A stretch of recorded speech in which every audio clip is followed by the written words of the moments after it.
So இந்த ஃபார்மை பொறுத்த வரைக்கும் நம்ம இது வரைக்கும் பார்த்ததுலேயே ஒரு வித்தியாசமான ஃபார்ம்.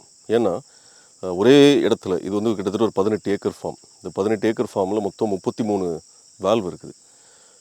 இதில் என்ன பியூட்டின்னா சந்தன மரம் இருக்குது, இந்த ரெட் சாண்டல்வுட் செம்மரம் அது இருக்குது, அப்புறம் வந்து எலுமிச்சம்பழம், நெல்லிக்காய், மாமரம், தென்னை மரம், இப்படி நிறைய விதமான கிராப்ஸ் வந்து இங்கே இருக்குது.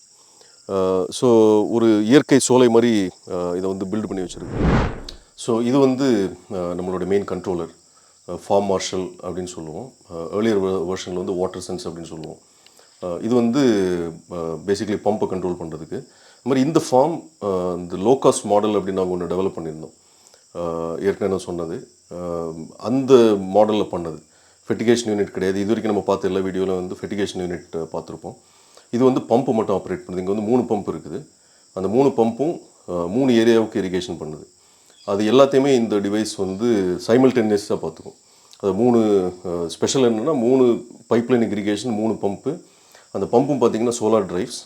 ஸோ அந்த 3மே பேரலல் இரிகேஷனுக்கு நடக்கும். ஒரே வாட்டர் சோர்ஸ் தான். ஸோ அது வந்து இந்த ஃபார்முடைய ஒரு ஸ்பெஷாலிட்டி. ஸோ அந்த 33 வேல்வ் மட்டும் இல்லை, இந்த ஃபார்மை ரன் பண்ணுறதுக்கு மொத்தம் 3 பம்ப் இருக்குது. அதில் 2 சோலாரில் ரன் ஆகுது, இன்னொன்று வந்து எலக்ட்ரிசிட்டியில் ரன் ஆகுது. இப்போது 3மே different main line. 3 main line இருக்குது.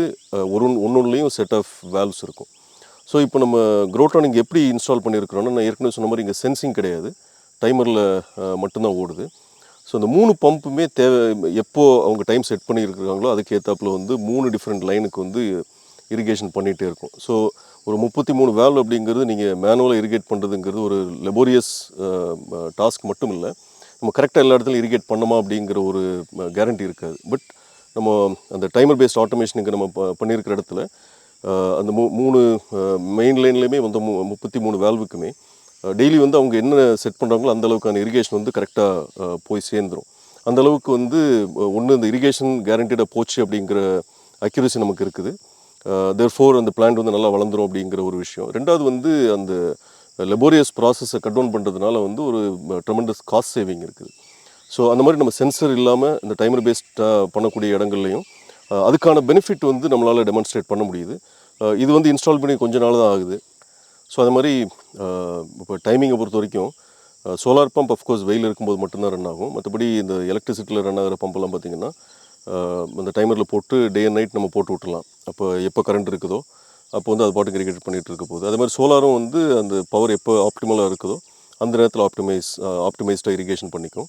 ஸோ எசென்ஷியலி இந்த மாதிரியான டைமர் பேஸ்டு ஃபார்ம்ஸில் கூட நம்ம வந்து இரிகேஷன் கரெக்டாக போயிடுச்சு அப்படிங்கிறதும், அக்யூரசி மெயின்டைன் பண்ணுறோம் அப்படிங்கிற விஷயமும், பவர் செக், எலக்ட்ரிசிட்டி இருக்குதா இல்லையா, 2 ஃபேஸ் இருக்குதா 3 ஃபேஸ் இருக்குதா, எல்லாத்தையும் செக் பண்ணி நம்ம இரிகேட் பண்ணுறோம். அப்புறம் வந்து இந்த லேபர் எரர்ஸ் இல்லைன்னா அந்த லேபர் காஸ்ட் இதெல்லாம் வந்து கட் டவுன் பண்ணுறதுக்கு யூஸ்ஃபுல்லாக இருக்குது.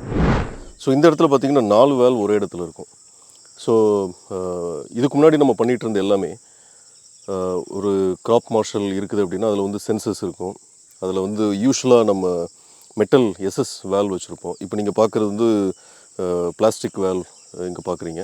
அதே மாதிரி ஒரே இடத்துல 4 வேல்வ் பார்க்குறீங்க. ஸோ இது என்னென்னா நிறைய ஃபார்மர்ஸ் லாஸ்ட் ஒரு ஃபியூ இயர்ஸில் எங்கிட்ட கேட்டது, க்ரோட்ரானோட குவாலிட்டி எங்களுக்கு பிடிச்சிருக்குது, ஆனால் உங்களுடைய இந்த டோட்டல் சொல்யூஷன் எங்களுக்கு அஃபோர்டபுளாக இல்லை, ரொம்ப காஸ்ட்லியாக இருக்குது அப்படின்னாங்க. அப்போ நாங்கள் என்ன நினச்சோன்னா, சரி ஒரு சில ஃபார்ம்ஸில் வந்து இமீடியட்டாக சென்சர் தேவைப்படாமல் இருக்கலாம்.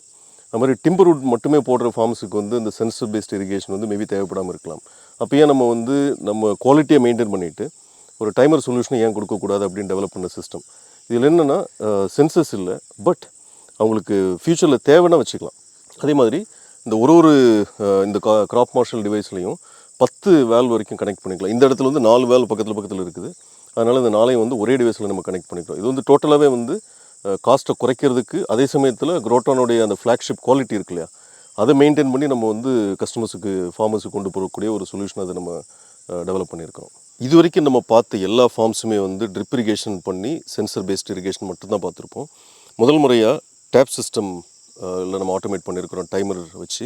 அதை தான் நீங்கள் பார்க்குறீங்க. இங்கே பார்த்தீங்கன்னா இந்த ஒரு செடியிலையும் வந்து கீழே டேப் மாட்டியிருப்பாங்க. அதை வச்சு தான் இங்கே இரிகேஷன் நடக்குது. ஸோ நீங்கள் பார்த்த அந்த தகவல் உங்களுக்கு வந்து பயனுள்ளதாக இருந்திருக்குன்னு நான் நம்புகிறேன். உங்களுக்கு யூஸ்ஃபுல்லாக தெரிஞ்சுது அப்படின்னா உங்களோட ஃப்ரெண்ட்ஸுக்கு இது பயன்படும்னு நினச்சிங்கன்னா அவங்களுக்கும் ஷேர் பண்ணுங்கள். அது மாதிரி இந்த தகவல் உங்களுக்கு வந்து ஃபஸ்ட்டாக வரணும் அப்படின்னு நினச்சிங்கன்னா சப்ஸ்கிரைப் பண்ணுங்கள். இதை பொறுமையாக கேட்டதுக்கு நன்றி. Thank you so much.